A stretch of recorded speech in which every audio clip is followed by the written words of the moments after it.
Asalamu'alaikum guys, welcome back to my channel. I pray that you are all in the best of health and iman, and I truly mean that. Like, honestly guys, how are you? Anyways, I pray that you're well. If you're new, welcome. My name is Nafisa. I am a Muslimah life coach and I support sisters with relationship and mental health issues. But over here on YouTube, I make Islamic lifestyle / dawah content. So if you're interested in that, then definitely hit that subscribe button down below. Now I know it has been more than a minute. I feel like 2019 has just been one of those years in my life that I definitely will not forget. So many changes have happened in my life, and it's trying to find a nice balance to where I can get myself up on a good schedule again, where I can continue to film and do all of that. But I feel like my absence on social media this year particularly has just been due to so many different things. I got used to just being away from social media whilst I was away for Hajj, and then I came back, I got through my cold, and just when I thought let me get back on track, something else happened, and it's just been one thing after another. But Alhamdulillah for everything. I cannot complain. I thank Allah for helping me come back again. And so guys, so much happened, right, that I'm going to have to just find a way to make this like short and sweet. But let's start from the very beginning, even before I even left for the airport. Now, us women know that we can take medication to delay our monthly visitor, you know, from coming, if we think that it's going to get in the way of us being able to perform Hajj, and as long as the side effects aren't going to be something that's going to be detrimental to us. So I did my research and I had made my decision to take the tablets that will delay the coming of her. And you know, sometimes when there's a saying that goes that you make plans and God laughs. Yeah, I literally feel like that's what happened to me, because I tried my absolute best to get my hands on those medications and start taking it, and it did not happen. So that was the beginning of what just started making me like panic, like, okay, what am I gonna do? Which part of my Hajj is this going to affect? And so I was like absolutely freaking out and panicking. But anyway, alhamdulillah, the Saudi embassy that arranged Hajj did their best to make sure that my visa was printed on time, and guess what guys, it didn't come on time. So got to the airport, I'm waiting, I'm like, what's going on, like when am I going to join the queue with everyone else? I had to come back home guys. I had to come back home. I stayed home for an extra 2 days before my visa actually ended up being printed. It was just qadar Allah guys, because seriously, the plane that I was supposed to be on with everybody else and my agent took off, and as soon as they took off, they printed out my visa. Literally as soon as they took off. And it was just so, I just had to take everything as qadar of Allah. And that's where I realized that, wow, this thing really, like, Allah tests you with Hajj. Hajj ain't no holiday. Don't save up for Hajj thinking I'm going to a sunny country, blah blah blah. This ain't no holiday. You will face trials over trials over trials, and the travel situation was one of my trials that I had to face. So I missed 2 days, and we were supposed to be going to Medina before we went to Mecca. So that meant that I missed Medina. And so what the agents decided to do, they were like, you know what, it's no point. By the time you get on your flight, you do the whole hours on the flight, then get to Medina, you might as well go straight to Mecca. So they arranged for me, and there was actually a few of us whose visas were printed late. So they arranged for us to go straight to Mecca, and the idea was that once the actual Hajj period had ended, because we would still be in Saudi even after the Hajj period had ended, then we could go to Medina and spend a few days in Medina.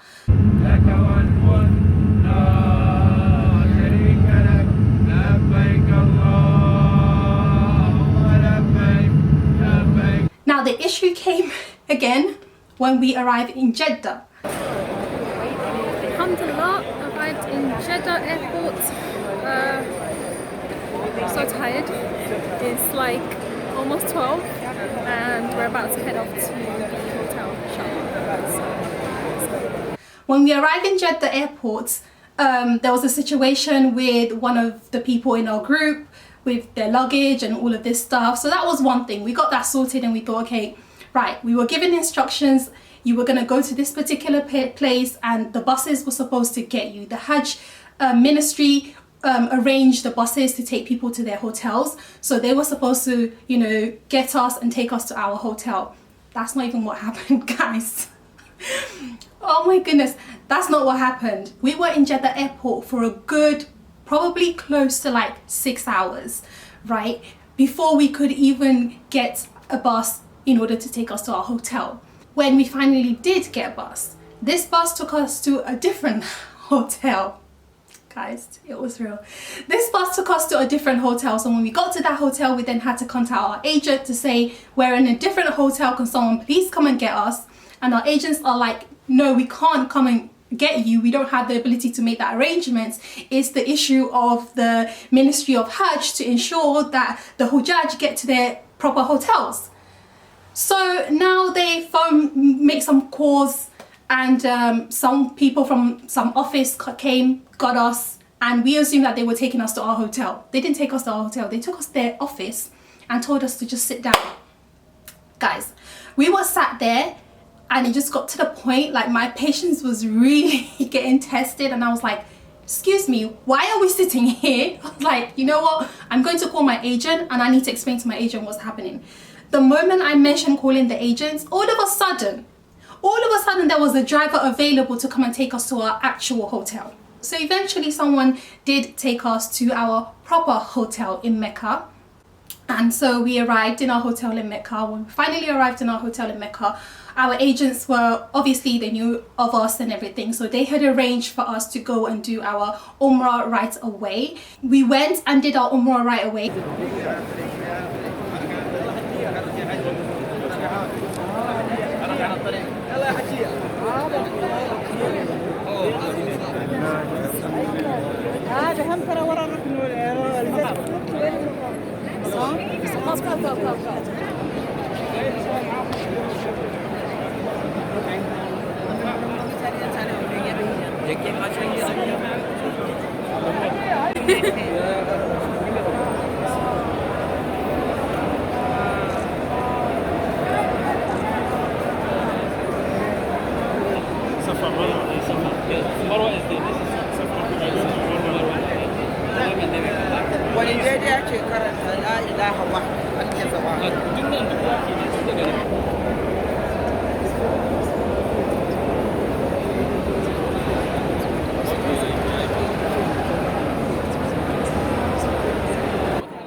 So we've just finished praying Isha, and there are literally probably hundreds of thousands of people going back to their hotels, and it just, to be honest, it reminds me of like the day of, I've never been there, but it does like give me that vision of the Day of Judgment. Guys, it's incredible. Like everyone is heading the same direction.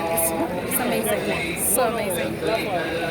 And then I decided to have a nap because at this point I am so tired. We had been traveling for pretty much 24 hours if I count from London all the way to everything we went through in Jeddah. So she showed up, but alhamdulillah for the way everything worked out, despite the fact that I had my full, you know, monthly session there, it did not get in my way of my Hajj whatsoever. Like I was able to complete all of the rituals of my Hajj together at the same time with everyone else, all of the the necessary parts anyway with everyone else, and it didn't distract me at all. My Hajj as a whole was just absolutely amazing. So we stayed in a hotel for a couple of days. Other people came back from Medina and everyone performed their Umrah, and then it was the actual Hajj timing opened up and we had to go to Mina. Assalamu'alaikum guys. So today is the day that we are heading off to Mina, insha'Allah, and it is currently I think 4 o'clock in the morning and just getting ready. So I just thought I'd catch a moment and use it to update this vlog since we've just been so busy with like worship and preparing and all of that, and I don't know how much of the rest of this journey I'm going to be able to vlog. I'm sure you guys can understand it's more of a time of spiritual connection with Allah rather than the whole vlogging thing, but I do want to capture as much of this experience as I possibly can for those of you who will be inspired by it. So yeah, that's just what's happening, and it's super exciting, but inshallah we'll see how it goes.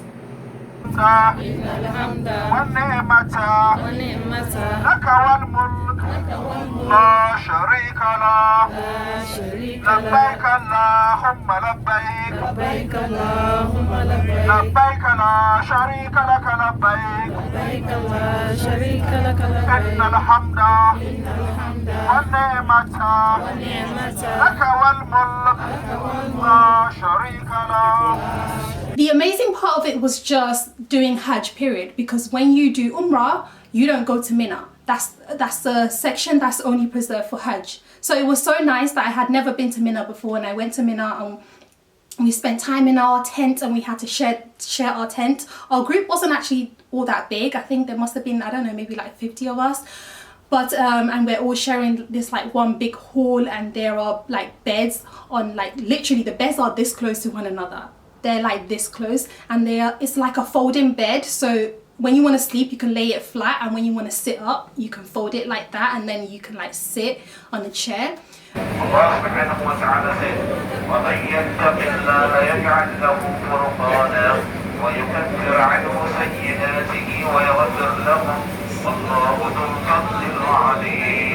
And from Mina we had to go to Arafat.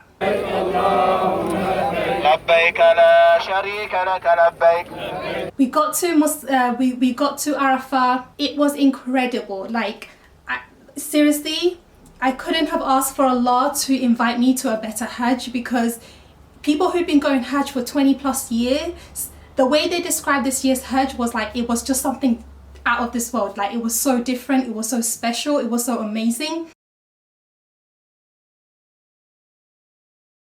So the way the rain in Arafat happened, literally we were sitting in our tent, and all of a sudden this really strong wind just comes and blows off, like, you know, there's the entryway of your tent, it blows that part up all the way up, and everyone's like, whoa, like what's going on here?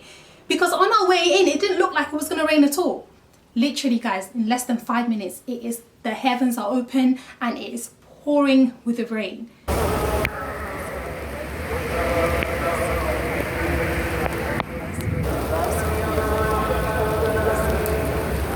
Even I was thinking about that, and I was like, subhanallah, like the fact that Allah even inspired me to ask you guys if you wanted me to make any dua for you, like standing there in Arafat in that rain, making dua for myself, making the dua that you guys asked for me to make from you. I was like scrolling through my phone and like trying to remember as much of the things that other people have said for me to make dua for, and I was just making all of those dua, and it was incredible.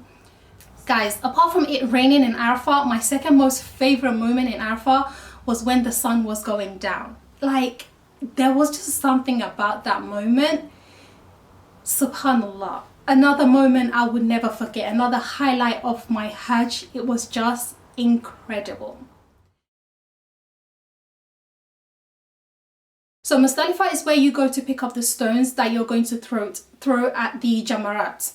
So we picked up the stones in Muzdalifah and spent the night there. The Ministry of Hajj gave us a pack. They gave us a pack that had like hygiene stuff in it. It had like non-scented soapy things. It had toothpastes, non-scented toothpaste and toothbrush. And they actually also gave us sleeping mats. So I ended up not needing a sleeping mat, alhamdulillah, because they provided one. And theirs was quite comfortable.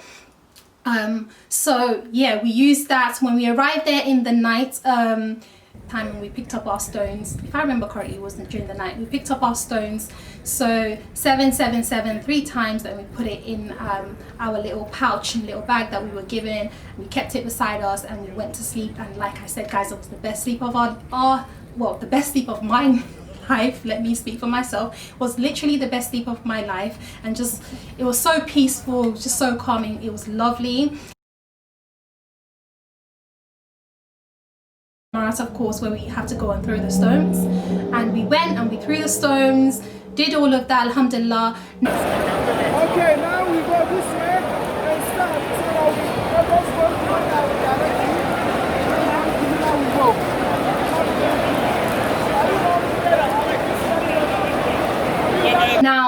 when you throw your last sets of stones, we had two options. We could either go and do our last tawaf and sa'i, not our last tawaf and sa'i, but in terms of like to close your actual Hajj ritual, because after that tawaf and sa'i, then you go and cut your hair, then you are out of the state of ihram, basically. Now guys, remember that I missed out the first few days of having the opportunity to do extra tawaf and all of that because of, you know, my lady friends was around. So therefore, at this point I had energy, so I was like, no, I'm not gonna delay like performing of like the tawaf and the sa'i. I'm just gonna go and do that straight away. So the mother of one of my childhood friends, another childhood friend of mine, her mom came with us as well. She's already been and she came again. I just love that woman, she's incredible.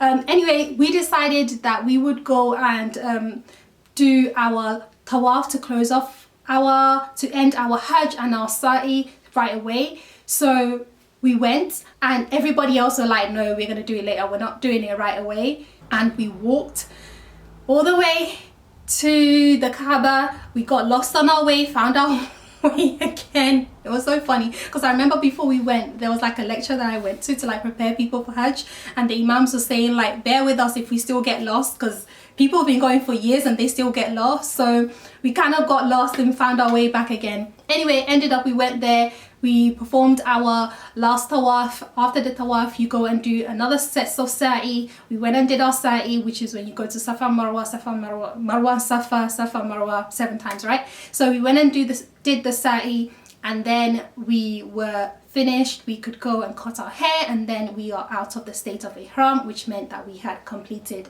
our whole Hajj. So that's what I did. So guys, I'm just going to voice note the rest of this video because it is getting very long, but that completed all of the rituals that I performed when I went for Hajj, and the rest of the time really was spent at the Hilton Suite Hotel, which was in Haram. And guys, we were so excited when we came in here because it's a very nice hotel to say the least, and also it is super close to the Kaaba. Like, it's literally downstairs. We take the lift, we're downstairs, and we are literally in Haram.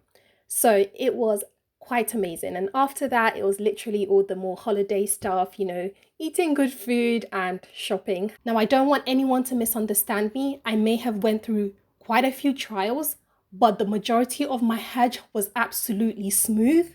The majority of my Hajj was absolutely enjoyable. And there is nothing that can compare to the closeness that you feel to Allah when you are in Haram. When you can see that Kaaba, when you are standing in Arafat, nothing in this life compares to it. So I would 1000% encourage every single one of you to go to Hajj. I just wanted to make sure that everyone is clear on their expectations when they do go to Hajj. However, it is 1000% worth it. And that is the last thing that I wanted to say in closing this video. Jazakallah hey guys for watching, and insha'Allah ta'ala, I will see you guys in my next one very soon, insha'Allah. Assalamu'alaikum wa rahmatullahi ta'ala wa barakatuh. إن الحمد والنعمة لك والملك لا شريك له لبيك اللهم لبيك لبيك اللهم لبيك لبيك لا شريك لك لبيك لبيك لا شريك لك لبيك إن الحمد والنعمة لك والملك لا شريك له